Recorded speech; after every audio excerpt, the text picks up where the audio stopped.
여러분, 이제 조금만 있으면 24년도가 끝이 나고 새로운 해인 25년도가 시작이 되는데 기분이 어떠십니까? 기대가 되십니까? 아니면 두려우십니까? 기대가 되는 분들도 계실 것이고 두려운 분들도 계실 것이고, 또 어떤 분들은 기대와 두려움이 공존하는 분들도 계실 수 있습니다. 올해와는 좀 다르지 않을까 하는 그러한 기대와, 그러나 알 수 없는 미래의 불확실함으로 인해서 주어지는 두려움이 이 교차할 수 있는 것이죠. 그래서 한 해를 결산하는 때가 되면은, 그리고 새로운 해를 앞둘 때면 좋으면서도 싫은 면이 있습니다. 모든 사람이 이러한 시간과 과정을 지납니다. 이에 각자 나름의 대안을 마련하고 계획을 세우며 준비를 하죠. 여러분, 보통 사람들이 하는 방식이 무엇입니까? 지나온 한 해를 좀 돌아보면서 분석을 하고 해석을 합니다. 그리고 잘한 것과 못한 것을 구분하여서 내년 계획을 구상하죠. 잘했던 것은 내년에 더 잘할 수 있도록 하고, 못했던 것은 내년에 조금 더 보완하여서 실수를 좀 줄이고자 애를 씁니다.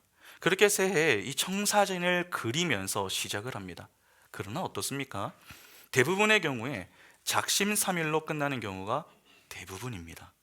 내가 새해에는 정말 열심히 말씀을 읽어서 성경 일독을 좀 해보겠다, 그렇게 다짐을 해도 그 다짐은요 그리 오래가지 않습니다.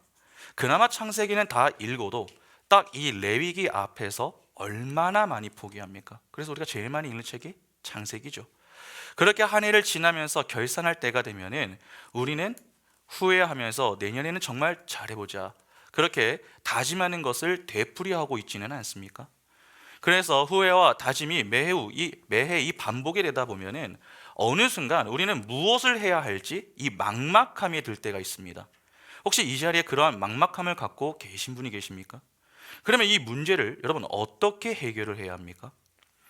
이제 새해를 준비를 해야 하는데 이러한 막막함 때문에 손과 발을 움직이지 못하는 이 문제를 도대체 어떻게 해결해야 하느냐는 것이죠. 이에 대해서 오늘은 여호수아 말씀으로 함께 좀 고민을 해보려고 합니다. 오늘 우리가 읽은 이 부분은요, 하나님이 여호수아를 찾아와서 말씀하시는 첫 장면입니다. 주로 많은 분들이 이때 여호수아를 중년 정도의 인물로 생각을 합니다. 왜냐하면은 이후에 여호수아가 이스라엘을 데리고 무엇을 합니까? 가나안 전쟁을 수행하죠. 그래서 그렇습니다. 그러니까 한창 힘을 내서 싸울 수 있을 때다, 그렇게 보는 것입니다. 그러나 오늘 본문에 등장하는 이 여호수아의 나이는요 거의 100세에 가까운 95세가 되었을 때입니다. 혹시 모세가 몇 세의 부름을 받았는 줄 아십니까? 80세입니다. 80세. 그런데 그때보다 무려 15살이 많은 때에 하나님이 여호수아에게 찾아와서 지금 말씀을 하시는 것이죠. 잘 아시다시피 모세와 여호수아는 같은 이스라엘의 지도자였지만 지도자가 되는 과정을 보면은 큰 차이가 있습니다. 일단 모세는 굴곡진 인생을 살았습니다. 그의 인생은 40년을 이 세 번으로 나누어서 보면은 정확합니다. 40년은 애굽에서의 왕자로 지냈고, 40년은 애굽을 떠나서 광야에서 이 목자로 지냈죠. 그리고 40년은 이스라엘을 이끄는 지도자로 지냈습니다. 그러니까 왕자에서 도망자가 되었다가 하나님의 종으로 지도자가 된 인물이 바로 모세입니다. 어떠한 면에서 모세는 갑작스럽게 하나님의 부르심을 받아 지도자가 된 케이스죠. 그러나 여호수아는 그렇지가 않습니다. 모세와 달리 그는 이스라엘의 지도자가 될 준비를 하면서 지냈습니다. 모세가 이스라엘을 데리고 약 40년 동안 광야에서 생활을 할 때에 모세의 수종으로 지냈습니다. 그렇게 그는 모세 밑에서 출애굽의 모든 과정과 광야에서 하나님이 행하신 일들, 그리고 출애굽 세대의 실수와 그에 대한 하나님의 반응까지 골고루 경험을 했습니다. 또한 여호수아는 남들과는 좀 다른 면모를 보였죠. 실제 하나님의 인정까지도 받았습니다. 12 정탐꾼 중에 한 사람으로 미리 이 약속의 땅을 보고 왔으며 긍정적인 보고로 갈렙과 유일하게 그 땅에 들어갈 수 있다라고 하는 하나님의 말씀을 들었던 자가 여호수아였습니다. 아말렉과의 전투에서 하나님의 도움으로 승리를 거두기도 하였고, 모세가 시내산에 올라가 율법을 받을 때에 여호수아는 그 자리에 함께할 수 있는 특권을 부여받았습니다. 출애굽기 24장 12절과 13절을 보시면은 여호와께서 모세에게 이르시되 너는 산에 올라 내게로 와서 거기 있으라. 내가 그들을 가르치도록 내가 율법과 계명을 친히 기록한 돌판을 내게 주리라. 모세가 그의 부하 여호수아와 함께 일어나 모세가 하나님의 산으로 올라가며. 모세는 지도자가 되는 과정에서부터 이후의 모든 것이 다 새로운 것이었습니다. 그러나 여호수아는 모세 밑에서 많은 경험을 쌓았고 하나님의 인정을 받으며 지도자의 준비를 하나씩 했습니다. 그러니까 여호수아는 이 모세에 비해서 부족한 점이 별로 없었다고 볼 수 있죠. 오히려 더 유리하면 유리했었던 인물이 바로 여호수아였습니다.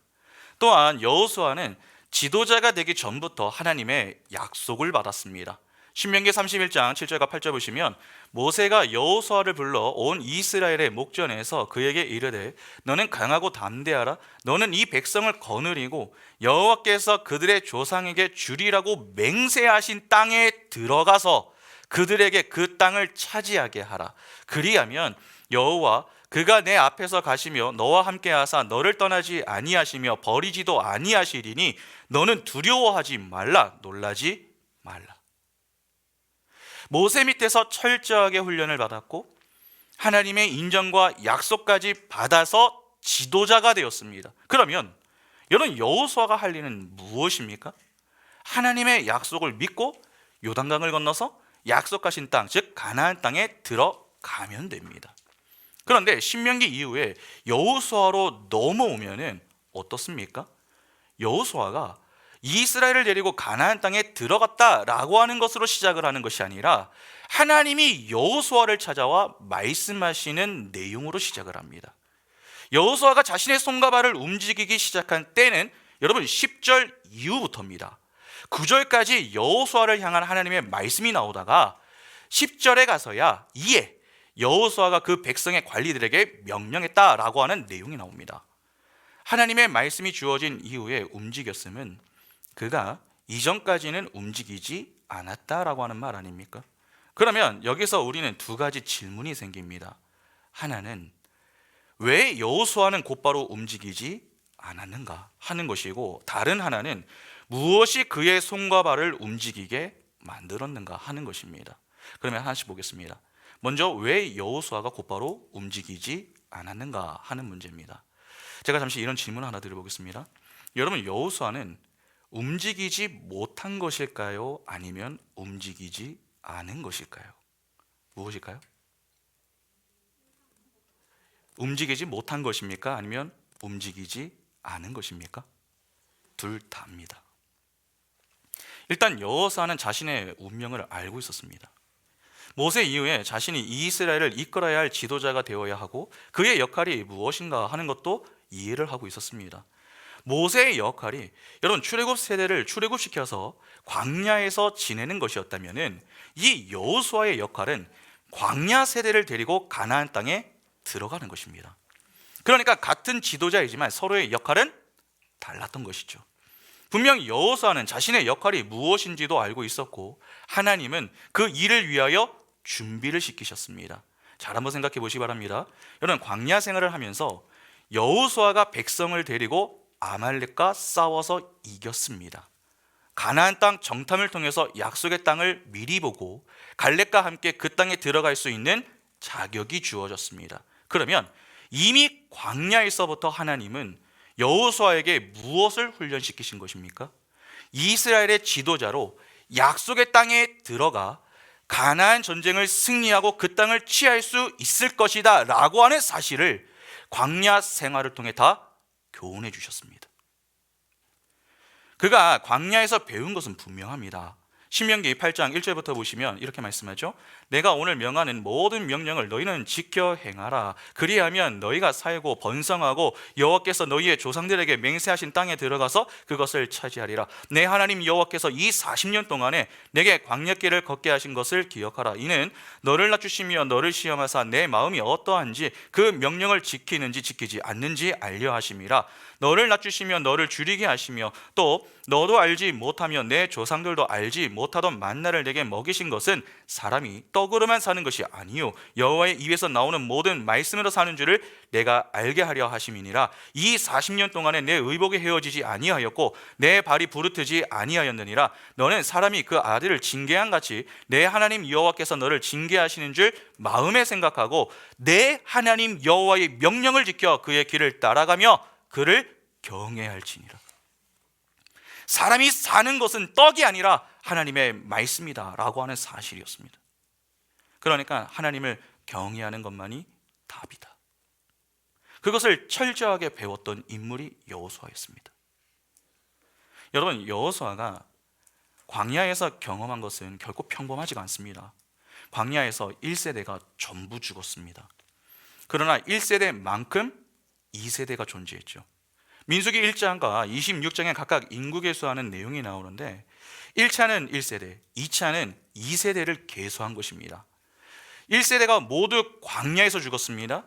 민수기에 등장하는 수많은 반란 사건들을 지나면서 하나님의 심판을 받아 죽기도 하고 또 수명이 다해서 죽기도 했습니다. 그렇게 60만 명이 죽었는데 2세대를 계수할 때에 1세대와 거의 흡사할 정도로 계수가 되었습니다. 이는 이스라엘이 광야에서도 애를 많이 낳았다라고 하는 다산의 이야기를 보여주는 게 아닙니다. 하나님은 약속에 신실하신 분이십니다. 그런데 만일 이스라엘이 광야 생활 가운데 여러 이 반란 사건들을 일으켰다고 그들을 전부 죽이신다면, 그래서 가나안 땅에 들어가는 인원이 없다면 어떻게 되는 것입니까? 하나님은 전능하다 그렇게 말할 수 있겠습니까? 그럴 수 없는 것이죠. 하나님의 작정은 실패하지 않습니다. 하나님이 작정하신 것은 이미 성취되고 완성된 것이나 다름이 없습니다. 중간에 사단의 어떤 유혹과 공격에도 중간에 실패되지 않습니다. 그러면 아무리 이스라엘이 광야 생활 때에 반란을 일으켰어도 어떻게 되어야 하는 것입니까? 하나님이 하신 약속은 성취가 되어야 하는 것입니다. 그래서 민수기 1장과 26장의 계수가 별반 차이가 나지 않는 것이죠. 그 사실을 통해서 하나님이 어떠한 분이신가? 너희가 아무리 방해해도 실패하지 않으시는 분이시다. 그분은 약속에 신실하신 분이시다. 그것을 보여주는 것이 바로 두 번의 인구 계수인 것입니다. 그런데 중요한 게 있습니다. 지금 이스라엘이 어디에서 나와서 어디로 향하는 중입니까? 애굽에서 나와서 가나안 땅으로 가는 중입니다. 애굽은 세상을 대표하는 곳입니다. 그러니까 하나님은 지금 세상을 대표하는 이 애굽에서 이스라엘을 건져서 광야라는 과정을 통과하여 하나님이 약속하신 가나안 땅으로 그들을 데리고 가시는 그림이죠. 가나안 땅은 젖과 꿀이 흐른다 그렇게 이야기하지 않습니까? 왜 가나안 땅을 젖과 꿀이 흐르는 좋은 땅이다 그렇게 말을 합니까? 그 땅이 진짜 좋은 땅이기 때문에 그렇게 표현하는 것입니까? 그렇지 않습니다. 여러분, 그렇게 본다면은 애굽은 사실상 더 좋은 땅입니다. 나일강과 삼각주를 이루고 있는 그 땅이 얼마나 좋습니까? 더욱이 가나안 땅에 든 흉년은 또 어떻게 생각을 해야 됩니까? 좋은 땅인데 어떻게 먹을 것이 없어서 나중에 백성이 떠날 수 있느냐 하는 것입니다. 룻기 1장 1절과 2절을 보시면은 사사들이 치리하던 때에 그 땅에 무엇이 됩니까?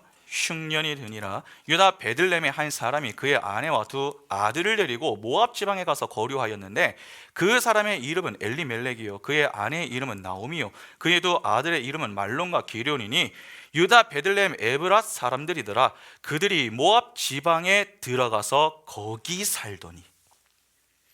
그러면 왜 성경은 가나안 땅을 젖과 꿀이 흐르는 땅이다 라고 말을 하는 것입니까?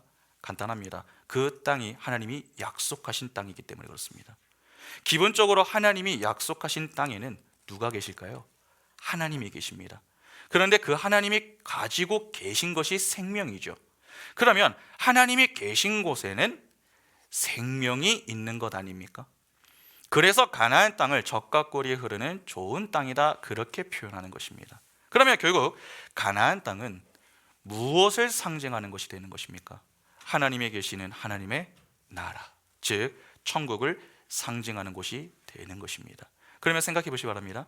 하나님은 죄를 미워하시고 죄를 심판하시는 분이십니다. 1세대가 왜 다 죽었습니까? 하나님을 경외하지 않았기 때문입니다. 그래서 하나님이 이스라엘 광야 생활을 통해서 교훈하셨던 내용이 무엇입니까? 내가 거룩하니 너희도 거룩하라 하는 것이었습니다. 그러니까 광야는 이스라엘의 거룩을 온전케 하는 이 훈련의 장이었던 것이죠. 옛사람을 벗어버리고 새 사람이 되어 죄는 멀리하고 의는 가까이 하는 그러한 훈련을 하는 곳이 광야였습니다. 하나님이 여호수아와 갈렙을 제외한 나머지 1세대를 다 죽이셨습니다.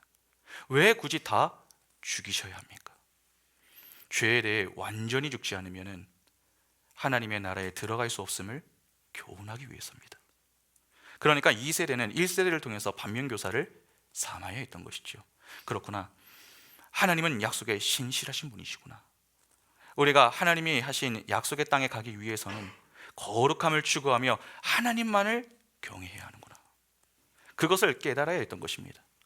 여러분, 바로 이 교훈을 삶으로 경험을 했었던 자가 여호수아였습니다. 그런 그가 지도자가 되었죠. 그러면 그가 그동안 가지고 있었던 이 경험들에 따라 가지고 그냥 믿음으로 가면 되는 것 아닙니까?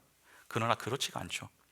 여호수아는 1세대가 왜 실패를 했고 멸망했는가 하는 것을 정확히 두 눈으로 다 보았습니다. 교만은 패망의 선봉입니다. 분명 여호수아는 풍성한 경험과 지식과 지혜를 겸비한 자였지만 그는 자신의 경험과 지혜를 믿지 않았습니다. 다시 말해서 자신의 힘을 믿지 않았다는 것이죠. 사람이 자신의 힘을 믿으면 곧장 일부터 하려고 합니다. 그러나 그는 일에 앞서서 관계부터 신경을 썼습니다. 다시 말해서 속도보다 방향, 이 자리를 먼저 확인했다는 것입니다. 내가 생각하는 때에 내가 생각하는 방법보다 하나님이 생각하는 때에 하나님이 생각하는 방법이 훨씬 안전하고 정확하다라고 하는 것을 잘 알고 있었습니다. 그래서 그는 곧바로 가나안 땅에 들어가지 않았던 것입니다. 그런 점에서 보면 여호수아는 신앙의 이 성숙함을 지닌 인물로 보기 충분합니다. 그런데 이에 대해서 우리는 다른 측면도 좀 고민을 해 보아야 합니다. 그는 가나안 땅에 들어가지 않은 것이기도 하지만 사실은 들어가지 못했다라고 보는 것이 더 적절합니다. 왜 들어가지 못합니까?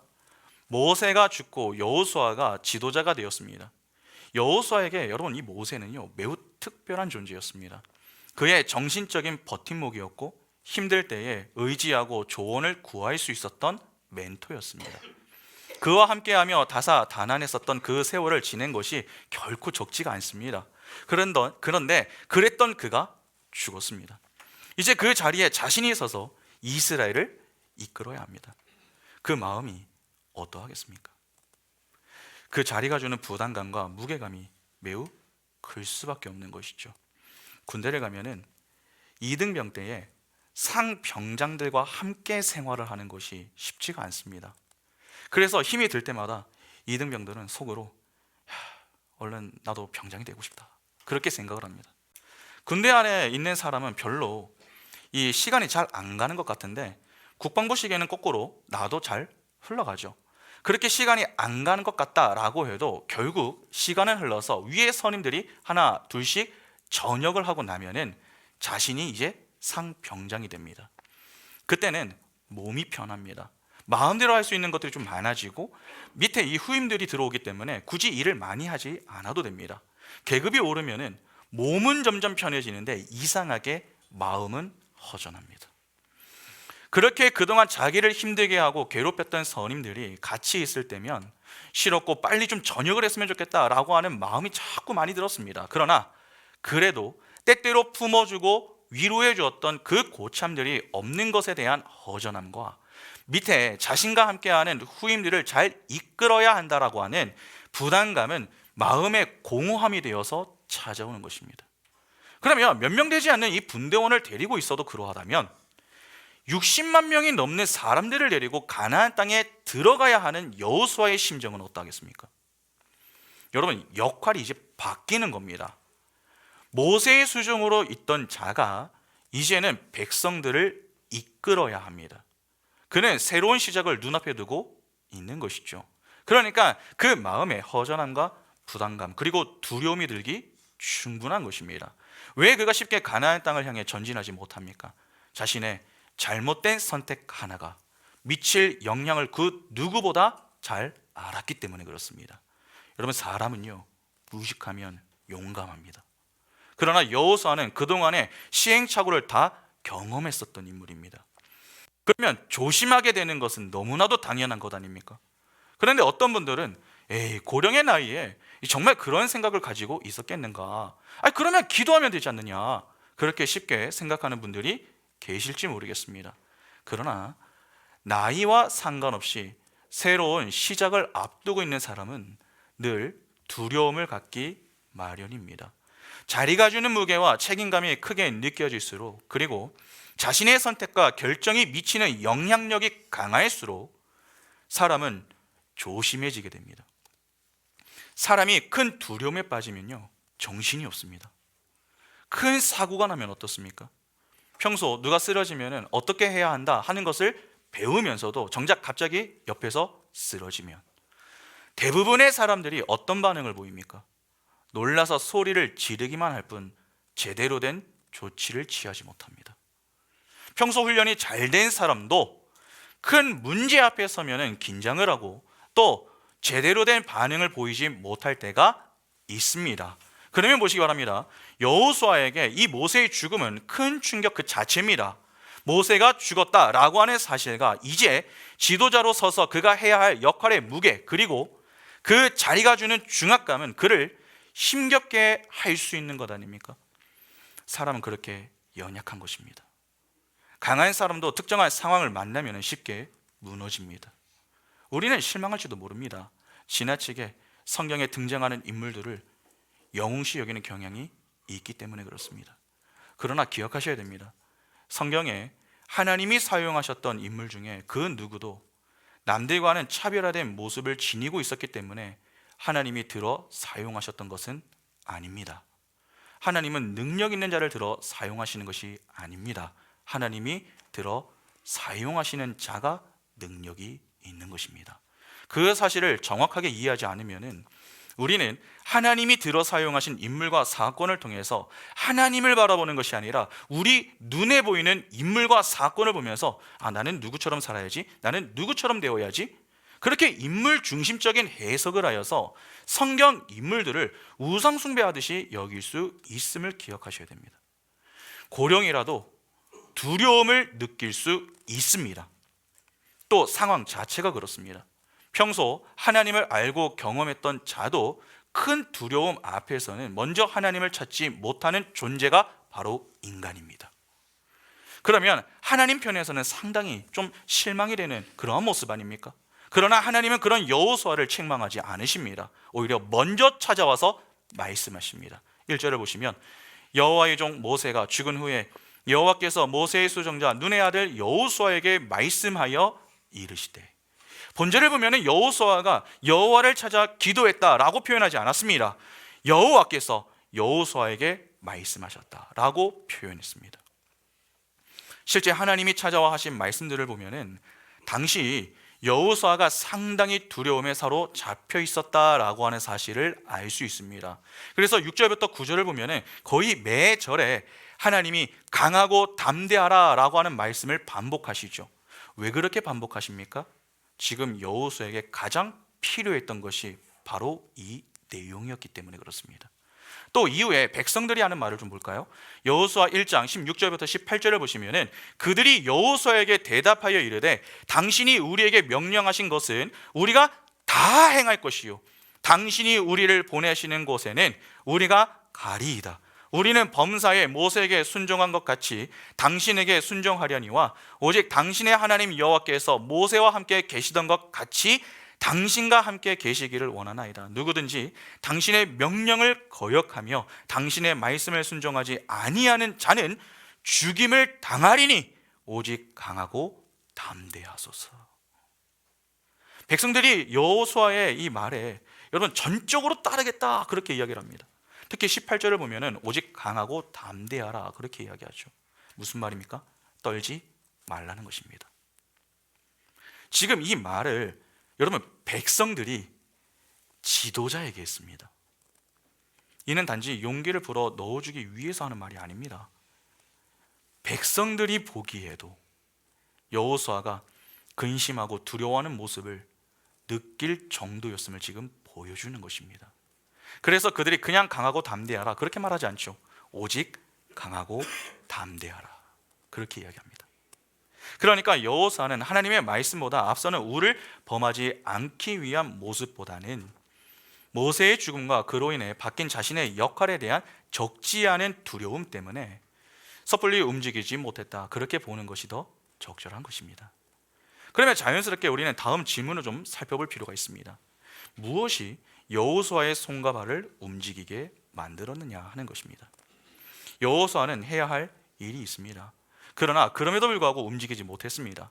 고민과 걱정 그리고 두려움에 놓여 가만히 있습니다. 이에 하나님이 그를 찾아와서 말씀을 하시죠. 오늘 보면 2절부터 9절을 보시면 내 종 모세가 죽었으니 이제 너는 이 모든 백성과 더불어 일어나 이 요단을 건너 내가 그들 곧 이스라엘 자손에게 주는 그 땅으로 가라. 내가 모세에게 말한 바와 같이 너희 발바닥으로 밟는 곳은 모두 내가 너희에게 주었노니 곧 광야와 이 레바논에서부터 큰 강 곧 유브라데 강까지 해 조속의 온 땅과 또 해지는 쪽 대해까지 너희의 영토가 되리라. 내 평생에 너를 능히 대적할 자가 없으리니 내가 모세와 함께 있었던 것 같이 너와 함께 있을 것임이니라. 내가 너를 떠나지 아니하며 버리지 아니하리니 강하고 담대하라. 너는 내가 그들의 조상에게 맹세하여 그들에게 주리라 한 땅을 이 백성에게 차지하게 하리라. 오직 강하고 극히 담대하여 나의 종 모세가 내게 명령한 그 율법을 다 지켜 행하고 우로나 좌로나 치우치지 말라. 그리하면 어디로 가든지 형통하리니 이 율법책을 내 입에서 떠나지 말게 하며 주야로 그것을 묵상하여 그 안에 기록된 대로 다 지켜 행하라. 그리하면 내 길이 평탄하게 될 것이며 내가 형통하리라. 내가 내게 명령한 것이 아니냐. 강하고 담대하라. 두려워하지 말며 놀라지 말라. 내가 어디로 가든지 내 하나님 여호와가 너와 함께 하느니라 하시니라. 여러분, 해당 내용을 크게 세 부분으로 좀 구분을 할 수가 있습니다. 2절부터 4절은 약속의 땅을 허락하신다라고 하는 것이고 5절은 동행에 관한 약속이며 6절부터 9절은 담대하라라고 하는 조언입니다. 세 내용은 모두 이 여호수아에게 필요한 것들입니다. 약속의 땅을 허락하심은 미래의 불확실함, 즉 실패에 대한 두려움을 제거해 주는 역할을 하고, 동행은 승리를 주시겠다라고 하는 증표이며, 담대하라라고 하는 것은 응원과 격려에 해당을 합니다. 그러니까 지금 이 여호수아의 상태에 꼭 필요한 말씀들을 주신 것이죠. 그런데 조금 고민해 볼 문제가 있습니다. 여러분, 지금 이 내용들을 여호수아가 처음 듣는 것입니까? 이미 다 들은 내용들입니다. 약속의 땅에 관한 약속을 한번 생각해 볼까요? 땅에 관한 약속이 처음 주어졌던 때가 언제입니까? 아브라함 때입니다. 창세기 12장 7절에 여호와께서 아브라함에게 나타나 이르시되 내가 이 땅을 내 자손에게 주리라 하신지라. 자기에게 나타나신 여호와께서 그가 그곳에서 제단을 쌓고, 창세기 15장 18절부터 보시면 그 날에 여호와께서 아브라함과 더불어 언약을 세워 이르시되 내가 이 땅을 애굽 강에서부터 그 큰 강 유브라데까지 내 자손에게 주노니 곧 개인 족속과 그니스 족속과 감몬 족속과 헷 족속과 브리스 족속과 르바 족속과 아모리 족속과 가나안 족속과 기르가스 족속과 여부스 족속의 땅이니라 하셨더라. 자, 그리고 이스라엘에게도 하십니다. 출애굽기 3장 8절에 내가 내려가서 그들을 애굽인의 손에서 건져내고 그들을 그 땅에서 인도하여 아름답고 광대한 땅, 젖과 꿀이 흐르는 땅 곧 가나안 족속, 헷 족속, 아모리 족속, 브리스 족속, 히위 족속, 여부스 족속의 지방에 데려가려 하느라. 그리고 모세에게도 이에 대해서 말씀을 주십니다. 신명기 31장 23절에 여호와께서 또 눈의 아들 여호수아에게 명령하여 이르시되 너는 이스라엘 자손들을 인도하여 내가 그들에게 맹세한 땅으로 들어가게 하리니 강하고 담대하라. 내가 너와 함께 하리라 하시니라. 하나님은 아브라함 때부터 이 택한 백성에게 약속의 땅에 이 가나안 약속을 반복적으로 주셨습니다. 여호수아는 모세와 함께 지내면서 이 약속을 계속 들었습니다. 땅에 관한 약속만이 아닙니다. 동행에 관한 말씀도 똑같습니다. 신명기 31장 7절과 8절에 모세가 여호수아를 불러 온 이스라엘의 목전에서 그에게 이르되 너는 강하고 담대하라. 너는 이 백성을 거느리고 여호와께서 그들의 조상에게 주리라고 맹세하신 땅에 들어가서 그들에게 그 땅을 차지하게 하라. 그리하면 여호와 그가 내 앞에서 거하시며 가시며 너와 함께하사 너를 떠나지 아니하시며 버리지 아니하시리니 너는 두려워하지 말라, 놀라지 말라. 여호수아는 이미 이 모세를 통해서 하나님이 그와 동행해 주실 것이다 라고 하는 약속을 들었습니다. 또한 조금 전에 읽었었던 신명기 31장 23절에서도 하나님은 여호수아에게 직접 그와 함께 해 주시겠다라고 하는 말씀까지 주셨습니다. 그때 함께 주셨던 말씀이 무엇입니까? 담대하라 하는 말씀입니다. 하나님은 모세를 통해서 여호수아에게 이미 필요한 말씀을 다 주셨습니다. 그래서 그로 하여금 하나님을 관념적인 분이 아니라 실제적인 분으로 인식을 하고 말씀에 믿음으로 순종할 수 있도록 모든 것을 다 준비해 두셨습니다. 그러니까 하나님은 지금 여호수아에게 어떤 새로운 이야기를 주시는 게 아닙니다. 몰랐던 새로운 이야기가 아니라 이미 그가 다 알고 있는 이야기들을 다시 한번 상기시켜 주시는 것입니다. 그러면 궁금하지 않으세요? 왜 이전에 했었던 이야기들을 다시 들려주십니까? 하나님이 그에게 하신 약속을 잊지 않고 계심을 강조하며 하나님이 어떤 분이신가 라고 하는 것을 다시 한번 교훈해 주시는 것입니다. 여러분, 하나님은 어떤 분이십니까? 자기 백성에게 약속하시고 그 백성과만 언약을 맺는 분이시죠. 그런데 그분이 하시는 약속과 맺는 언약 속에는 무엇이 숨겨져 있습니까? 생명이 숨겨져 있습니다. 하나님은 자기 백성에게 반드시 생명의 자리로 인도하시는 분이십니다. 생각해 보시기 바랍니다. 지금 이스라엘은 약속의 땅에 들어가는 중입니다. 하나님이 그들을 그 땅으로 데리고 가시는 이유가 무엇 때문입니까? 생명을 주기 위해서입니다. 그러면 그들에게 생명을 주시는 이유가 무엇 때문입니까? 그것이 복이기 때문이죠. 그러니까 하나님은 복의 자리로 이끌기 위해서 여호수아에게 이전에 주셨던 말씀을 다시 한번 반복하시며 하나님의 신실하심을 믿고 반응할 수 있도록 은혜를 베푸신 것입니다. 하나님의 일은 누가 합니까? 하나님이 하십니다. 그래서 하나님이 여호수아에게 말씀을 하실 때에 무엇을 강조합니까? 네가 하는 것이 아니라 내가 한다 하는 것을 자꾸 강조합니다. 여호수아야, 네가 이렇게 해야 한다, 그렇게 말씀하지 않으셨습니다. 2절, 내가 그들 곧 이스라엘 자손에게 주는 그 땅으로 가라. 3절, 내가 너희에게 주었노니. 5절, 내가 너를 떠나지 아니하며 버리지 아니하리니. 7절, 나의 종 모세가 내게 명령한 그 율법을 다 지켜 행하고 우로나 자로나 치우치지 말라. 9절, 내가 내게 명령한 것이 아니냐. 강하고 담대하라. 두려워하지 말며 놀라지 말라. 2절부터 9절까지 거의 모든 구절 속에서 하나님이 무엇을 강조합니까? 내가. 하나님 자신을 강조합니다. 그러니까 일은 하나님이 한다는 것이죠. 네가 하는 것이 아니라 내가 한다는 것입니다.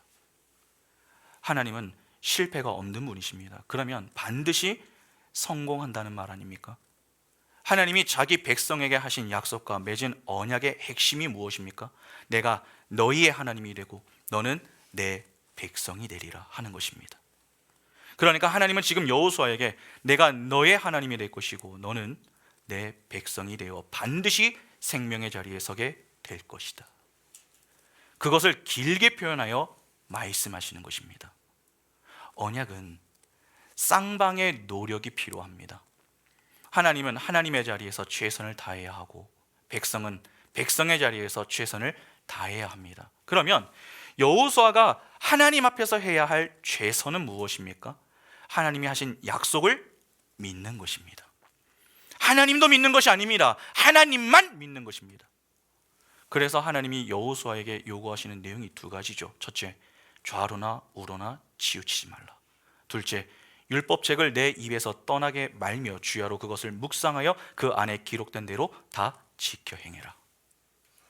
좌로나 우로나 치우치지 말라고 하는 것은 하나님의 말씀만 붙들라는 것입니다. 너의 생각, 너의 판단, 너의 경험을 그 속에 썩지 말라는 것입니다. 하나님은 자기 백성에게 말씀을 하실 때에 백성이 보일 반응은 하나입니다. 하나님이 말씀하셨는가? 그러면 그 말씀 앞에 예, 그렇게 반응하면 끝나는 것입니다. 그 말씀의 내용을 보고서 순종하는 것이 아니라 그 말씀을 주신 분을 보고서 순종하는 것입니다. 그런데 그것이 쉽지가 않습니다. 그래서 이후에 하신 말씀이 율법책을 내 입에서 떠나지 말게 하고 묵상하여 지키라 라고 하는 내용이 뒤따라 나오는 것입니다. 이 내용을 보면 조금 뭐가 생각나지 않으십니까? 시편 1편 1절부터 6절을 보시면 복 있는 사람은 악인들의 꾀를 따르지 아니하며 죄인들의 길에 서지 아니하며 오만한 자들의 자리에 앉지 아니하고 오직 여호와의 율법을 즐거워하여 그의 율법을 주야로 묵상하는도다. 그는 시냇가에 심은 나무가 철을 따라 열매를 맺으며 그 잎사귀가 마르지 아니한 같으니 그가 하는 모든 일이 다 형통하리로다. 악인들은 그렇지 아니하며 오직 바람에 나는 겨와 같도다. 그러므로 악인들은 심판을 견디지 못하며 죄인들이 의인들의 모임에 들지 못하리로다. 무릇 의인들의 길은 여호와께서 인정하시나 악인들의 길은 망하리로다. 여기 보면 시편 기자는 복 있는 자가 누구라고 합니까? 오직 여호와의 율법을 즐거워하여 그의 율법을 주야로 묵상하는 자라고 합니다. 하나님의 말씀을 즐거워하는 자가 누굽니까? 하나님과 동행하는 자입니다. 하나님과 동행하는 자는 하나님을 사랑하는 자입니다. 하나님을 사랑하는 자는 하나님의 말씀을 묵상하고 그 묵상한 말씀을 지키기 위해서 자신의 손과 발을 움직입니다. 순종하는 것이죠. 그러니까 하나님을 경외하는 자가 결국 복 있는 자라고 하는 말 아닙니까? 그러면 하나님은 여호수아에게 두 가지를 요구하시지만 사실은 하나를 이야기하는 것이죠. 무엇을 말씀하시는 것입니까? 복의 자리를 떠나지 말아라 하는 것입니다. 그러면 잠시 정리해 볼까요? 하나님이 여호수아에게 말씀으로 찾아오셨습니다. 그에게 주시는 말씀은 생명의 말씀입니다. 오직 일방적인 은혜로 생명의 말씀을 받은 자는 누굽니까? 복 있는 자입니다. 그러면 복 있는 자가 할 일은 무엇입니까? 주신 복을 잃지 않는 것입니다. 그 모습이 주의 말씀에만 순종하는 모습으로 나타나는 것이죠. 그러니까 지금 하나님이 여호수아에게 찾아오신 것은 기가 죽어 있어서 그에게 어떤 용기를 주기 위해서 오신 게 아닙니다. 그가 소유하고 있는 그 복을 잃지 않도록 전해주셨던 그 말씀들을 다시 한번 상기시켜 주시며 그가 진짜 해야 할 일이 무엇인가를 가르쳐 주기 위해서 오신 것입니다. 그러면 여호수아가 해야 할 일, 그 일이 도대체 무엇입니까? 백성들을 데리고 가나안 땅에 들어가는 것입니까? 그렇지 않습니다. 하나님을 믿는 것입니다.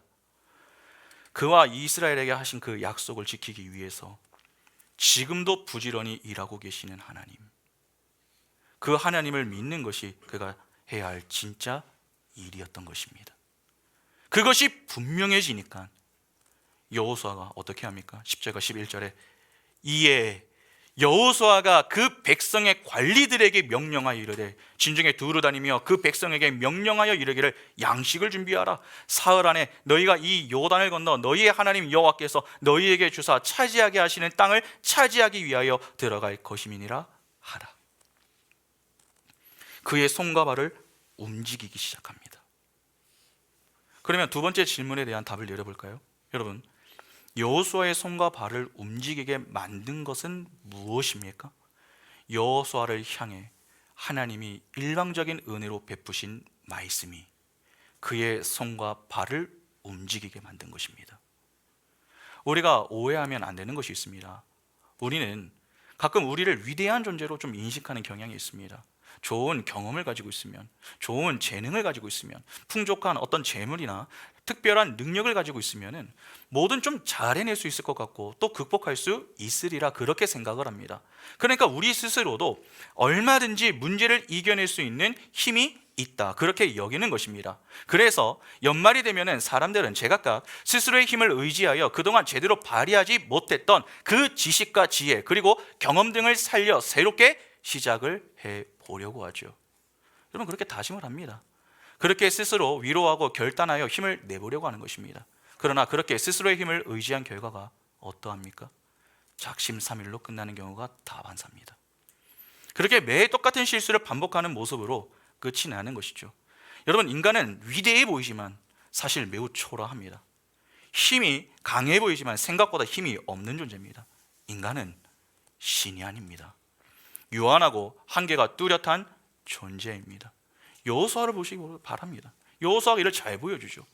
여호수아가 노년의 새로운 시작 앞에서 그의 손과 발을 움직일 수 있었던 것은 어떤 그의 풍성한 경험이나 인생의 노하우가 아니었습니다. 인생의 철저한 계획과 뚜렷한 목표를 세웠기 때문도 아니었습니다.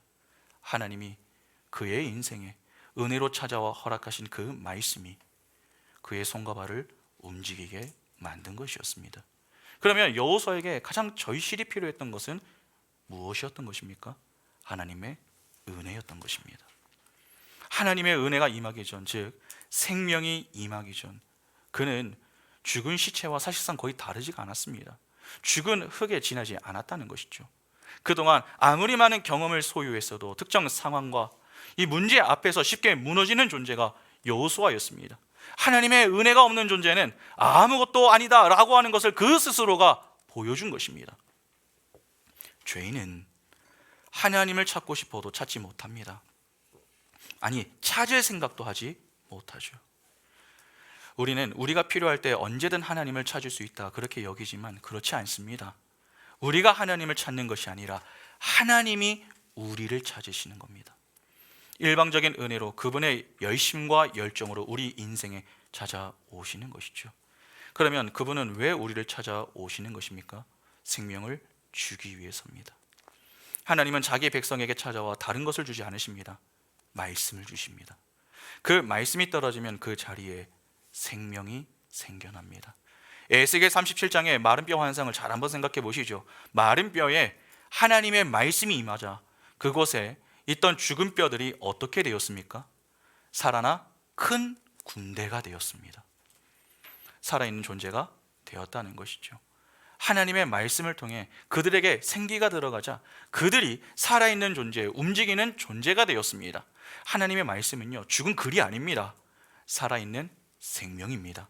그래서 히브리서 기자는 이렇게 이야기합니다. 히브리서 4장 12절에 하나님의 말씀은 살아있고 활력이 있어 좌우의 날선 어떤 검보다도 예리하여 혼과 영과 및 관절과 골수를 찔러 쪼개기까지 하며 또 마음의 생각과 뜻을 판단하나니. 한 해를 마무리하면서 그리고 새해를 준비하면서 우리에게 꼭 필요한 것이 무엇입니까? 우리는 무엇을 결산하며 무엇을 계획하려고 합니까? 어떠한 면에서 오늘 우리는 이 여호수아와 같은 입장에 선 자들이 아닐지 모르겠습니다. 한 해 동안 하나님이 우리 인생에 베풀어 주신 은혜가 얼마나 많은지 눈으로 보고 귀로 듣고 삶으로 풍성히 경험을 했음에도 불구하고 결산해야 하는 이때에 우리는 겁을 냅니다. 자신의 초라함과 또 새로운 시작을 앞두고서 과연 내가 잘 해낼 수 있을까? 그러한 좀 막연하고 막막한 심정으로 어쩔 바 몰라 무엇을 기도하고 무엇을 간구해야 할지 몰라 망설이는 그 모습이 오늘 우리의 모습 아닙니까? 매일 똑같은 실수를 반복하고 있는 것은 아니냐는 것입니다. 세상 사람들이 하는 실수를 우리는 매일 똑같이 하고 있습니다. 아닙니다. 달라야 됩니다. 우리가 주저하는 이유가 무엇이며 우리의 손과 발을 움직이는 것은 무엇입니까? 하나님의 말씀입니다. 하나님의 은혜죠. 우리가 한 해를 마무리하면서 새해를 시작할 때 꼭 필요한 것은 다른 것이 아닙니다. 하나님의 말씀입니다. 하나님의 말씀이 있어야 그 생명에 대한 감사가 고백될 수 있는 것이고 하나님의 말씀이 있어야 그 생명으로 인해 소망을 갖고 우리의 손과 발을 움직일 수 있는 것입니다. 우리는 일평생 살면서 던지는 세 가지의 질문이 있습니다. 모든 인간이 다 똑같이 던지는 질문입니다. 첫째, 사람이 무엇인가? 둘째, 무엇이 문제인가? 셋째, 문제를 어떻게 해결할 수 있는가 하는 것입니다. 인간은 이 세 질문을 던지면서 그에 따른 대답을 내놓습니다. 그것을 세계관이라고 합니다. 인간은 무엇이다? 문제는 이것이다. 문제는 이렇게 해결을 해야 한다. 그렇게 인간은 눈으로 세계를 바라보고 해석을 하며 그에 따른 가치를 발견합니다. 그것이 바로 가치관이죠. 그 가치관에 따라 사람의 손과 발이 움직이죠. 소위 행동 양식이 정해지는 것입니다. 세계관에 따라 가치관이 달라지고 가치관에 따라 행동 양식이 달라집니다. 세상과 기독교는 같은 질문을 던지지만 그에 따른 대답은 서로 다릅니다. 그러면 한번 확인해 볼까요? 세상부터 보겠습니다. 사람이 무엇인가? 세상은 답합니다. 사람은 신이다. 그러면 문제가 무엇인가? 행복하지가 않다. 그래서 문제를 어떻게 해결할 수 있는가? 행복을 위해 더 노력해. 이 노력을 위해 공부해. 돈을 많이 벌어. 성공해. 또는 인생은 짧으니 내 마음대로 즐겨라. 그렇게 각기 다른 방식으로 행복을 추구하게 만듭니다. 그런데 여러분, 세상과 상당히 유사한 종교가 불교라는 거 아십니까? 불교 역시 내리는 대답이 상당히 비슷합니다. 우리는 종종 불교라는 종교를 부처를 믿는 종교다 그렇게 여기지만, 불교는요, 부처를 믿는 것이 아니라 내가 부처가 되는 것입니다. 그래서 그들은 이렇게 대답합니다. 사람이 무엇인가? 부처다. 브라만이다. 무엇이 문제인가? 원래 인간은 부처인데 그 사실을 깨닫지 못하고 있다 하는 것이다. 그러면 문제를 어떻게 해결할 수 있는가? 내가 부처인 것을 깨달을 수 있도록 고행해라. 노력해라. 그렇게 수행과 고행을 강조합니다. 세상과 별로 차이가 없지 않습니까? 그러면 기독교는 어떻습니까? 사람이 무엇인가? 죄인이다. 죽은 흙이다. 먼지다. 무엇이 문제인가? 인간은 죄인이기 때문에 스스로 생명을 얻을 수가 없다. 그러면 문제를 어떻게 해결해야 하는가? 스스로 할 수 있는 것이 없다. 누군가는 아니 목사님, 예수를 믿으면 되는 것 아닙니까? 그렇게 말씀하실 수도 있겠습니다만, 믿음이란 우리 스스로 만들 수 있는 것이 아닙니다. 하나님이 우리에게 믿음을 주셔야 예수를 믿을 수 있는 것이죠. 그러니까 결국 하나님의 은혜가 필요하다라고 하는 결론에 도달하게 되는 것입니다. 내가 할 수 있는 것은 하나도 없음을 인정하고 겸손히 하나님의 은혜가 아니면 안 된다라고 하는 이 사실을 알고 은혜를 구하는 것. 그래서 그분이 주시는 은혜 앞에 감사하면서 하나님을 대적하지 않겠다고, 하나님의 말씀에만 따르겠다고, 하나님의 영광만을 위해서 살겠다고, 그렇게 하나님을 찬미하며 사는 것을 배우는 것. 저는 그것이 기독교입니다. 새해 시작을 앞두고 올해의 마지막 시간을 보내고 있는 우리에게 하나님은 다른 것을 가지고 찾아오지 않으십니다. 말씀을 가지고 찾아오십니다. 그런데 그 말씀은요, 우리가 모르는 내용이 아닙니다. 이미 다 알고 있는 내용입니다. 이미 우리에게 허락하신 약속, 그것을 상기시키기 위해서 하나님이 말씀으로 우리를 찾아오시는 것입니다. 그때 우리는 그 말씀을 통해서 하나님의 신실하심을 바라볼 수 있어야 하는 것이죠. 아버지신 그분이 자녀인 우리를 향해서 내 사랑하는 아들아, 내 사랑하는 딸아, 내가 너에게 생명을 줄 건데 무엇을 두려워하느냐? 내가 가지고 있는 그 생명이 참 생명인데 왜 떠느냐? 두려워하지 말아라. 걱정하지 말아라. 내가 너를 영광의 자리에 반드시 서게 할 것이니 강하고 담대해라. 그렇게 우리를 위로하시고 격려하시며 힘을 주실 때에 그 말씀 앞에서 어떻게 반응하시겠습니까? 하나님, 그거 말고요, 그냥 제가 좀 원하는 거 주시면 안 돼요? 그렇게 반응하시겠습니까? 아닙니다. 하나님, 제가 주님의 말씀대로 순종하겠습니다. 좌로나 우로나 치우치지 않고 주님의 말씀에만 제가 따르겠습니다. 주의 율법책을 주야로 묵상하면서 그 안에 기록된 대로 주의 말씀을 다 지켜 행하겠습니다. 말씀만 하십시오. 제가 따르겠습니다. 그렇게 아버지의 사랑에 감사함으로 화답하는 것이 정상입니다. 자꾸 한 해 우리가 실수하고 못했던 것들을 바라보며 여러분 후회하지 마시기 바랍니다. 후회는요, 성도의 몫이 아닙니다. 내 생각에 실패한 것들이 있을 수 있습니다. 시험을 망쳤을 수도 있습니다. 내가 원하는 대학에 떨어졌을 수도 있습니다. 내가 사랑하던 남자친구나 여자친구와 헤어졌을 수도 있습니다. 몸이 많이 아팠을 수도 있습니다. 사업 실적이 좋지 못했을 수도 있습니다. 내가 원하는 만큼 제대로 신앙생활을 하지 못했을 수도 있습니다. 그래서 내가 볼 때 올해 나는 좀 실패한 것 같다, 그렇게 여길 수 있습니다. 그러나 기억하시기 바랍니다. 그것이 내게는 실패여도 하나님께는 실패가 아닙니다. 하나님은 우리가 생각하는 그 모든 실패까지도 우리의 신앙의 성숙과 성장의 수단으로 사용하셔서 우리를 마침내 영광의 자리에 서게 만드십니다. 두려워하지 마십시오. 지난 한 해를 우리가 잘 계획해서 여기까지 걸어왔습니까? 하나님의 은혜가 우리를 이 자리까지 이끌어온 것입니다.